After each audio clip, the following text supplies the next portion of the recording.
God did not send the Son into the world to condemn the world, but in order that the world might be saved through him.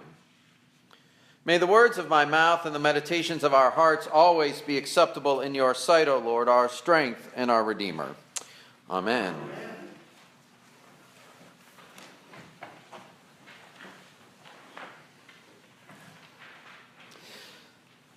The Gospel of John, which we get to visit for a little bit here in the middle of Lent this year, is a favorite gospel of seminary Greek professors and first-year seminary Greek students.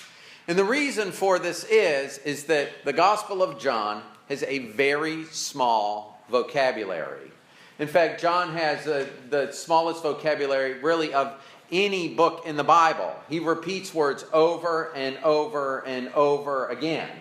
And in fact, this passage that we get this morning that sounds so familiar, it sounds familiar because we have definitely heard John 3:16 if we've been anywhere near a church or an NFL football game in our lives, but also because it sounds familiar because it sounds like every other time we hear John speak.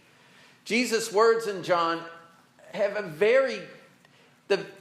what Jesus is saying is limited in vocabulary, but not in scope. And there are two words in particular that show up again and again and again in today's passage. In fact, there are three, and we'll get to the third one as an addendum today. But the first one is the word, it's hard to say this word, world, that comes in this passage. In fact, that's in that reading that we get on Christmas morning, too. The light came into the world, and the world didn't know it. Same kind of thing here. In fact, he uses the word light, too, by the way. Lots and lots and lots of ties with other famous passages in John. But the word world appears 5 times in today's gospel passage, almost one per verse. And there's an important thing for you to understand when you encounter this word world in John. And you won't need Greek class to understand what John means when he uses this word.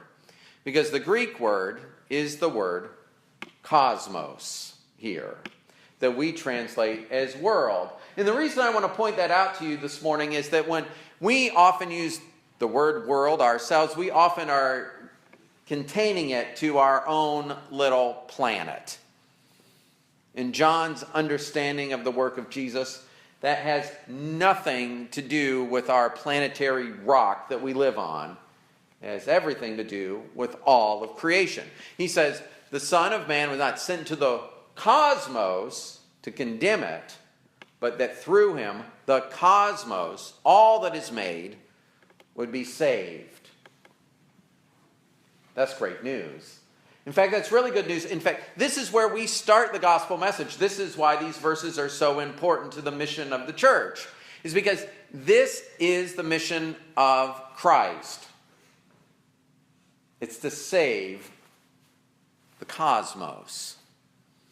Now, I find this interesting that the application of this verse is often used in conjunction, and we'll talk about why this is, to talk about how individual people get saved. But the truth is, this verse has nothing to do with individual people. In fact, the salvation of God, as it's spoken about in all of the Bible, has very little, if anything, to do with individuals. You know why you get to be saved? It's not because Jesus died for you in the singular. It's because Jesus died for you in the plural. Or Jesus died for the cosmos. You are saved because you're a part of the bigger thing that Jesus saved. Not because he did anything especially for each individual person. And in fact, when we do preach those things from time to time, though we'll see there's a nuance here in a second, so don't think I'm quite a heretic yet. When we preach to people that Jesus died specifically for that thing that they did last Friday night to forgive them of it, we actually are heretics. The Bible does not present the redemption of sin in that manner. It presents it in the manner that we get it here today, which is the most famous verse in all of the New Testament. The Son of Man came into the world not to condemn the cosmos, but to save it through him. So that's great news. We all get to be saved. That's the starting point. The starting point of the cosmos, because of what Jesus did, is that everybody gets to be saved. Now, those of you that are paying attention here will notice that Jesus talks an awful lot about condemnation in this passage as well. And that's the third word we'll get to. But the second word that appears 6 times in this passage is the word belief. He does tie that the experience or the participation or feeling the benefits of the cosmos salvation is related to this word belief. This belief just means, really, that you assent to the fact that what Jesus actually did was save the cosmos, not anything else. All one has to do to participate in this salvation of the entire creation is believe that that is what Jesus' mission was, which is to save the entire creation. Now, this seems odd to us, that if that is all the bar is just to assent to the fact that Jesus' work was just to save people, just to save the cosmos, and all we have to do is say, yes, that's what Jesus was going to do, we would experience that salvation. It seems odd to us because we know lots of people who do not seem to be experiencing that salvation. And here's where the little view to the Old Testament comes into this passage this morning. Because the very first sentence that Jesus speaks here is, as the serpent was raised up in the wilderness, so must the Son of Man be raised up. And as we heard this very bizarre and sometimes disturbing story from the book of Numbers this morning, where serpents come into the camp and start biting people, we know not everybody looked at the serpent, even though that's all they had to do to be saved. And they didn't have to do anything else. They didn't have to acknowledge the serpent looked nice. They didn't have to say that, I know that that serpent has some magical powers. All they had to do was look at it. And we know from that story, many of them wouldn't do it. And I would say that is the analog to what Jesus is talking about here. It is not a question what is saved. The whole creation is saved. But it is a question whether or not we will choose to participate in its salvation by having confidence in the fact that Jesus already saved everything. And you can begin to imagine reasons why people won't assent to that fact. One is it probably, for many of us, just seems like it's too easy. There should be more to it. And every time we add more to it, which is exactly what Paul is taking up in that letter to Ephesians today, we make it not the good news any longer. We make it something else. When he says you're not saved by the works that you do, he's saying don't make it too hard. We can imagine that people don't assent because they just think it's crazy. Just think of those people in the wilderness in the book of Numbers. The memo goes out to everybody who's been bit by a snake. You will be healed. All you have to do is look at this bronze snake up on a pole. Just imagine yourself. Let's say if you went to the doctor with a chronic condition, and the doctor said, there's a picture for you to look at on the wall, and you'll be better. What is your response internally? I think people treat the good news of Jesus in that manner too. It just seems like that should not make sense. All I need to do is be able to gaze at the Son of Man who's been lifted up, and I can participate in the salvation that has already been achieved.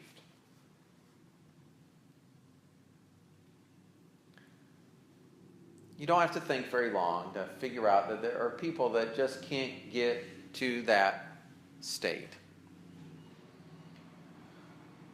But the third word that I just want to spend a very few minutes on today is the word condemned, which shows up in here. Because I think there is a role for us when we spread the good news to get this condemnation part of this message right. Jesus says, those who believe in him are not condemned, but those who do not believe are condemned already. I think it is very important that we understand exactly what's happening in this passage with that word, and it comes up a few more times. Notice, first, as I started, the mission of the Christ is, very clearly stated here, not condemnation. So any condemnation that comes from people who are in sin or in disbelief does not come from Christ. That's not Christ's job. Which does extrapolate out to us, which means it is not our job as well. The condemnation that these people experience, he says, has already happened by their own unbelief. Can you imagine living in a place where everything is saved and saying, doesn't matter to me, I cannot believe in that? Can you imagine the suffering and condemnation that just comes from living in a state that is at odds with the reality of the universe?